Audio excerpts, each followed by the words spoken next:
Harlan, why don't you do the introduction for Michael? Because I'm probably not going to be able to do it as good as you.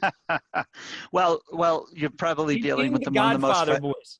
I'll tell you, people like him because he gets things done. No, but very seriously, it's kind of interesting. I know Michael for almost 20 years, and my old agency put him on television. We have a tremendous relationship. I work with Michael, and but let me just tell you one thing. I learned a lot from Michael. I learned a tremendous amount because back in the day, even before he went on television and started really marketing the company, he had to figure out how to get clients and how to get referrals without money. Young lawyer, just go out on his own. He needs to, figure out how to generate his business. And Michael taught me as one of my great mentors when it came to client service. And I'll never forget, the conversations we had early on about Ritz-Carlton service and how you can compare it. But he was able to parlay a law firm based on service, based on, what the client feels and how the client feels. I had the honor of, and I really mean that, presenting Michael at National Tri Lawyers several times, but the one that really resonated and we got the tremendous amount of feedback is client, relations and client service. Michael prepares for these meetings. He knows it inside and out, and he takes it very seriously, which means his office takes it very seriously. It's kind of what you just said. If he doesn't go to bed believing it, then you're not going to execute it. But in putting this together, you said, well, who's some of the giants in the business? Giants are people that teach us things, manage their business, and so on. That's what a giant is to me. Not somebody because they have, they take in more cases than somebody else. It's how they treat people and run their business and the detail. And most significantly, what a giant is to me is a person that practices good law and executes the contract that they signed when they became a lawyer. I will do this for my client. I will do this. I will work diligently. I will communicate. I'm paraphrasing, from each state. And, without hesitation, I recommend Michael because I personally, and I know many other lawyers have, but I personally have been extremely affected by his adamant behavior when it comes to client services. And he built an empire around it. So with that being said, I'm introducing you, Michael. Thank you. Yeah, I'm not sure I'm going to live up to all that, Harlan, but I'll. No, it's very true, though. I chose my words carefully, and I certainly am not going to patronize you or anybody else.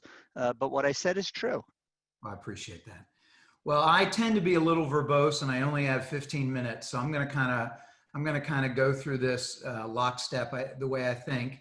So we can go a little bit longer, by the way, too, because we'll have a short update in the middle. So don't worry about time as much as like 20 minutes range will be fine. Okay, I'm still pretty verbose. So yeah. 20 minutes is limiting me.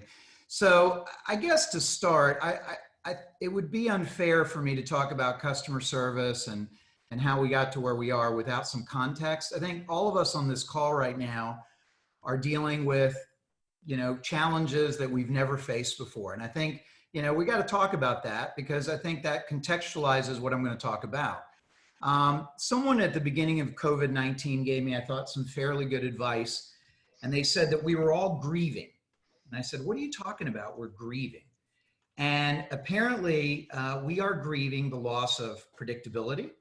We're grieving the loss of normality, and we're going to get ready to go through anticipatory grieving. Now, anticipatory grief is usually someone tells you your grandmother's dying of cancer. Well, you prepare mentally, right? You're ready to do that. The problem right now for us as a community, lawyers, clients, the world, is we don't know what we're anticipating. We don't know what the normal, the new normal, the not normal, the abnormal is going to look like when this is all over. So that's creating a lot of grief, a lot of pressure, a lot of stress, a lot of anxiety, and it's across the board. We're feeling it, okay? Our clients are feeling it, our staff is feeling it. So one of the things that I thought was important, and Harlan and I were working through this at the beginning. Interestingly enough, when we started scrambling, we were not as prepared as some firms that, you know, had remote access for everyone and everyone just went off and everything worked very seamlessly. We were literally within a week, we had most of the staff, about 120 out the office. We didn't have enough computers. We didn't have enough resources. And one of the things that we thought was important, and this kind of dovetails into what I'm talking about, is if we were feeling like that, imagine what our clients were feeling like. So we went out and bought, again, our IT director was a little, security, but we bought a bunch of Chromebooks, and we had about 10 people who had no connectivity with our office to just start calling our clients and just to say, how are you doing? Just checking in. Just how are you doing? Because the reality is everyone was feeling a lot of different anxiety, whatever. I'm not calling about your case. I'm not calling about it. I'm just checking to see how you're doing. And then when we finished with the active clients, we went to past clients and we just said, how are you doing? Now, it was a fairly robust operation. If they took some notes, you know, I want to know what's going on with my case. But I think so the starting point for all of us is when you're building a service business, you got to be in it for the right reasons. And I've always, our vision statement, I started my business about 29 years ago with a very simple vision statement that I haven't veered from. It's put the client's interest first and everything else will follow. And by that, I mean your growth, your reputation, your success, your large cases, your stability. In fact, some of the problems that we had when I would go to seminars where people were talking about marketing and how you get the phone to ring was, I was like, how do we get the phone to quit ringing? We got too many calls. We got too many cases. My goal, and not to blow away any of the marketing gurus, but one day to turn off all my marketing and not have to market in any way. Right now, if you do it right, we average between 54 and about 58% of every case that comes in the door on a monthly basis is referral from past clients. And the reality is, the reason that is because I've always said that when we're in a transactional service business, so if a client comes to us for a case, okay, and we do everything we promise, we set out a roadmap at the beginning and we do everything we promise, and then there's an exchange, we take our percentage, we give them the money, that's transactional, that's a business relationship, you're done. Right? But if on the other hand, you set expectations, reasonable, real expectations, and then consistently exceed those expectations, well, what have you done? You've developed a relationship. You've developed, we call it a DeMayo disciple for life. I mean, we get people that go out and will tell their mother, their brother, their sister, their father, their uncle, you can't go anywhere else. And if you think about it, real quick, like, Bill, you have a problem. Yeah. Question. So can you please repeat that? Because that was very powerful. And I know there's a lot behind that. So you said I forget the exact words you just used. So you set expectations, okay, right? Reasonable expectations, right? Okay. And then you consistently exceed those. And Got think about your relationship with your friends. Anybody on this call, okay? If a friend calls you and says, hey, I need to go to a dentist, are you going to look up a dentist? You're going to say, no, go to my dentist. My dentist does a nice job. Okay. But why? Because there's a relationship there. Hopefully your dentist hasn't done damage. But from a practical standpoint, where I say we distinguish ourselves is if we are not transactional, but we are relationship based. We've created a relationship, whether they realize it or not. When that client walks out the door, okay, they have a relationship with you, and consciously or unconsciously, they're going to go out of their way to make sure you, your business, and your team are successful. They're literally going to be your biggest advocates. We call them disciples. So when we talk about customer service, you hear people talk about, it was good customer service. It's very good customer service. Excellent customer service. Guess what, guys and girls? Excellent customer service doesn't cut it anymore. Exceptional, can't live without us customer service is what you need to strive for. And Harlan's right. I did a program a couple of years ago, and I based a lot of what we did on the Ritz-Carlton philosophy. I don't know if anyone is familiar with that, but the Ritz-Carlton philosophy and modem of operation is every employee, from the person who cleans the room all the way up to a general manager, has the ability, if you will, to write a $2,000 check to make a guest's respective stay or experience better. Now you may say, how, yeah, interesting, isn't it? So let me tell you a little funny story. Many, many years ago, when I was a young lawyer who could barely scrape two sticks together, I would go to a seminar at the Ritz-Carlton in Atlanta, auto torts put on by the South Carolina trial lawyers. And for the first couple of years, I stayed with friends that I'd gone to law school with to save money. So the third or fourth year, I just said, oh, commuting in Atlanta is a nightmare. I'm gonna spend the night. I get there at about 12 p.m. And the first thing he says, good evening, Mr. Mann. I'm like, wow, that's impressive. Well, my name was on the bags, but okay, that's fine. So I get to my room and the gentleman helped me with the bags. I go, oh, he says, what's wrong? I said, oh, I forgot, before I had my surgery, I forgot my contact lens stuff. Can you tell me where there's a 24-hour, Walgreens or something? He goes, no, what do you need? We'll go get it. I go, okay, great, here you go. 15 minutes later, I've got the products that I need. Well, let me pay you. No, let me give you a tip. No. So a couple days later, the seminar is done and I get my bill. And I think I scare everyone in the lobby because I said, this is wrong. He's like, what are you talking about? I said, the gentleman, the first night I was here, I know the saline solution, whatever, costs $15 or whatever. And she said, no, that's our gift to you. And I said, what? I said, what are you talking about? That doesn't make any sense. No, that's our gift. So I went back and I researched that philosophy. When I went to do the seminar at the Lowe's, at the trial lawyers, I stayed at the Ritz-Carlton. As I was getting ready to leave to give my seminar, I was preparing a very weird concoction. My trainer had me squeezing lemons and I would put it in a cup. Well, the lady in the club had seen me do that the day before. And when I walked in, she had it ready for me. I said, what is this? And she said, well, I saw you needed this. I know you were going to walk to your seminar. And I bought you this, container so it wouldn't spill. And I was all, no. I said, oh, well, you used the Ritz-Carlton check, didn't you? She says, no, I just bought it on the way into work today. So that is bingo. So I will tell you something. Okay, and now I'm able to do it. When I go to seminars and they're held at a different hotel, my assistant knows to generally book me at the Ritz-Carlton. That's a loyalty that has been built over time because I have expectations when I travel. They exceeded my expectations. And now, knowingly or unknowingly, I have a loyalty to that brand, okay, that I can't even properly articulate. So getting back to COVID. What are the things that our clients and we all need right now? Compassion, composure, calm, cool, collected leadership.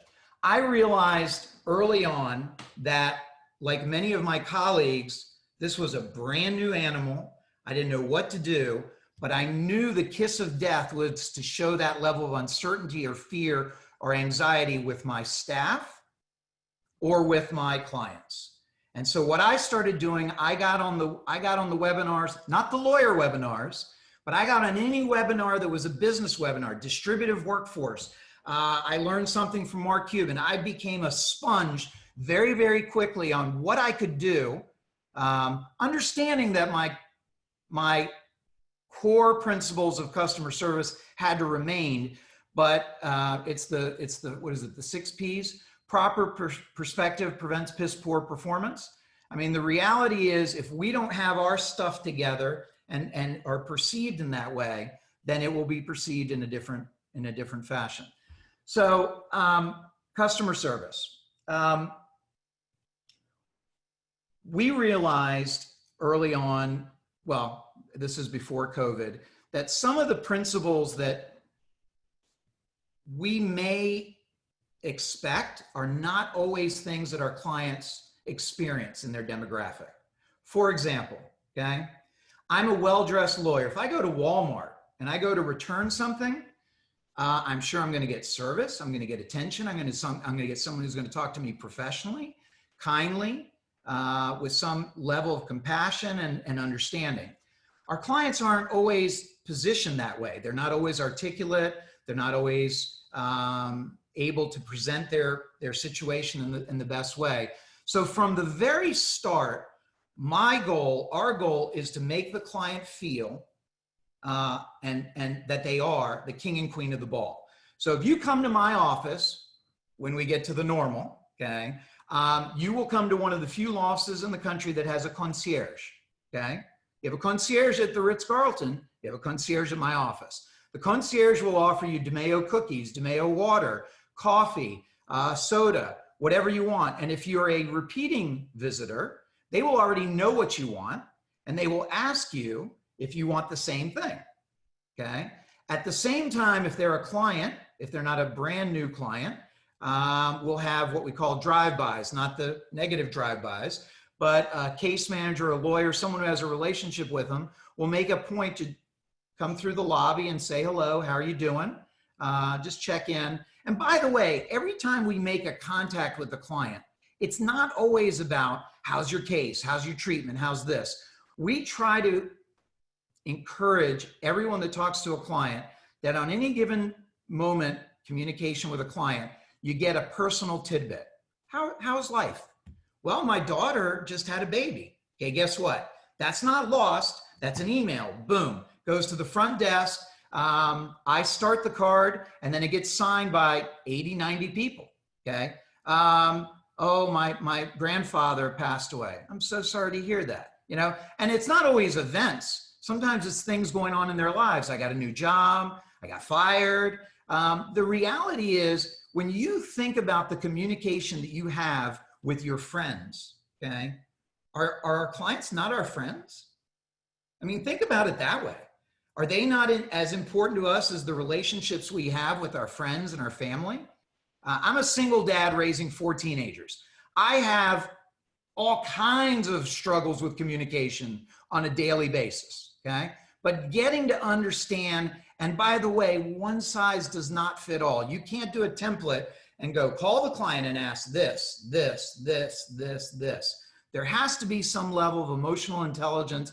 And what we fail to do as lawyers, and I say it because we all have huge egos, is we've got to learn to listen. We've got to learn to take a breath and listen to what the client is saying. And oftentimes that's the relationship building, okay? I'm always fascinated sometimes when we do settlements. And I'll look, and they're what we call, the settlement is settlement challenge. I mean, you did the best you could, but you know, there was prior accidents, there were gaps in treatment, it's an all-state case. I mean, it's just a number of different things. And you're almost embarrassed to go in there to give the client the money, and you get a warm reception and a hug, and they love you, and you're the best lawyer ever. And you're going, is she looking at the same documents I am? I mean, I suck. I mean, look at this.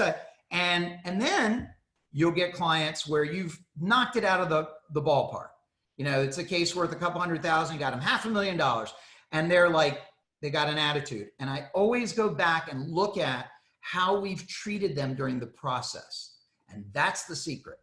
So the reality is, you don't have to have huge cases to develop a following, okay? You just have to develop relationships that then will develop a following, and they breed other things.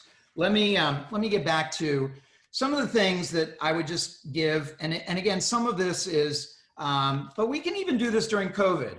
I always ask this question. If you were a personal injury client, would you hire your firm? Seriously, everyone right now on this call, would you hire your firm? And then I go through a checklist. Who greets your clients the first time they call? Is it standard? Is it professional? Are they inviting? Is the greeting warm? Is it sincere? Do you have members of your firm that anticipate clients' questions and concerns? Cards, birthday cards, holiday cards, death cards, birth cards. If someone has a kid, they're getting a baby blanket. And if they're a really good client, they get a personalized rocking chair with the kid's name on it. Okay, guess what? They're never throwing that away. They're going to remember where that came from. Communication in your office. Who in your office initiates it? How often? What is discussed? Anything personal?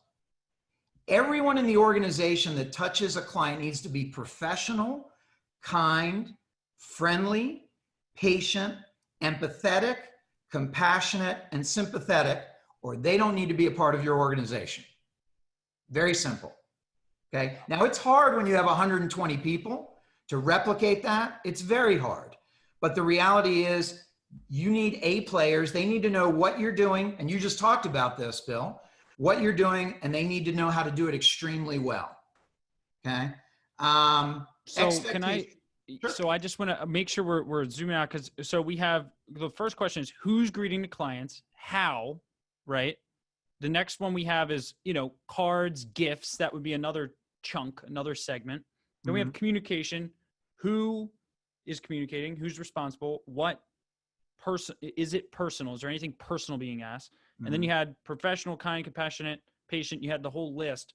So a quick question here for everyone who on this call, and I want to hear the rest of what you have, for everyone on this call who wants to implement just like one or two things from this that doesn't cost any money, that can actually be replicated. Think about that. Like so like one or two things everyone on the call could do systematically. And then the second question I have is, if you had to put a percentage towards culture versus tactics here, how would you assign it? Meaning, like, is this more like the whole team knows you are obsessed about this and you repeat it until you're blue in the face, and and you attract people who are within that culture, and it's more of a culture move? Or would you say there's a certain percentage towards the tactics as well? So let me answer your first question.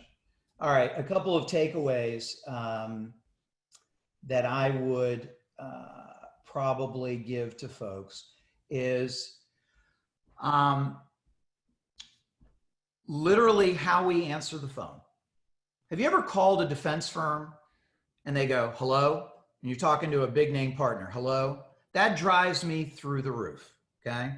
This is the way you should answer your call, and everyone, good morning, good afternoon, DeMayo offices, how can I help you? If it's me, okay, I don't care if I know that it's an internal call by habit. This is Michael DeMayo, how can I help you? It's a warm, professional, friendly, receptive, it sets the tone.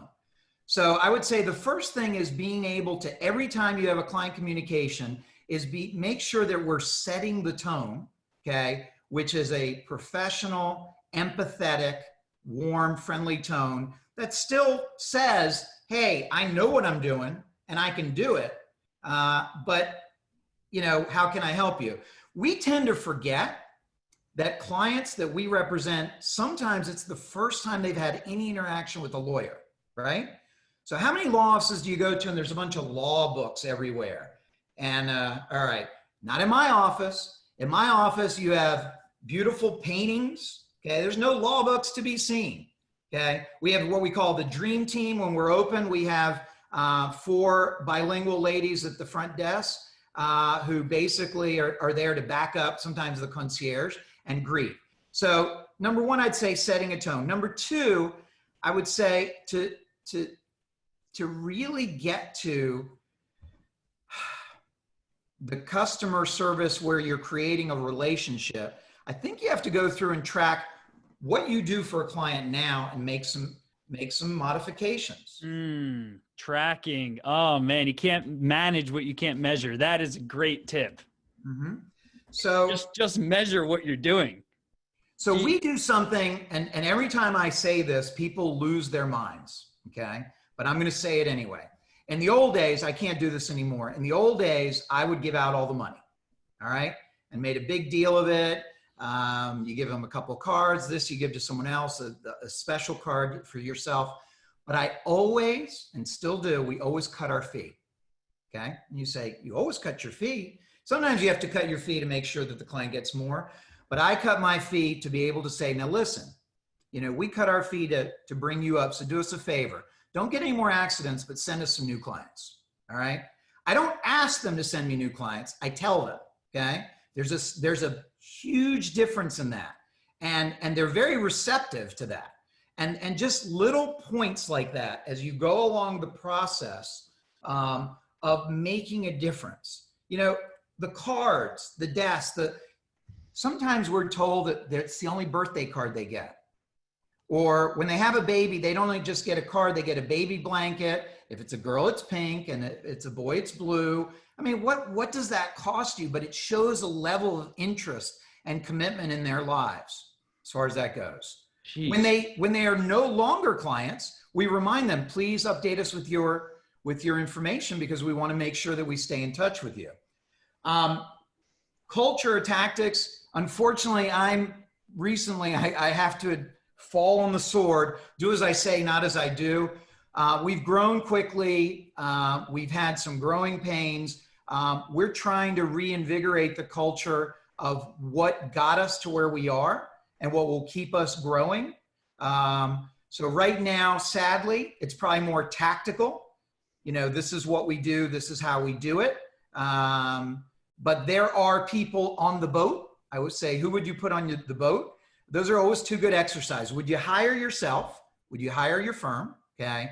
And right now, today, in your operation, who would you put on the boat? You have a critical 10, 15 people. Who are they? And why are they critical?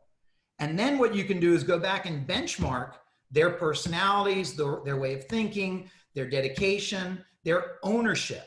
One of the things I learned listening to a couple of those distributive webinars is only certain kind of people, it doesn't matter if you're tracking them, it doesn't matter if you're doing morning huddles and what are the 3 things you're going to accomplish, and you have specific, there are certain people that have ownership and pride and the ability to work independently, and they will do that whether you track them, whether you don't track them. And there are other people that need more, monitoring, I guess.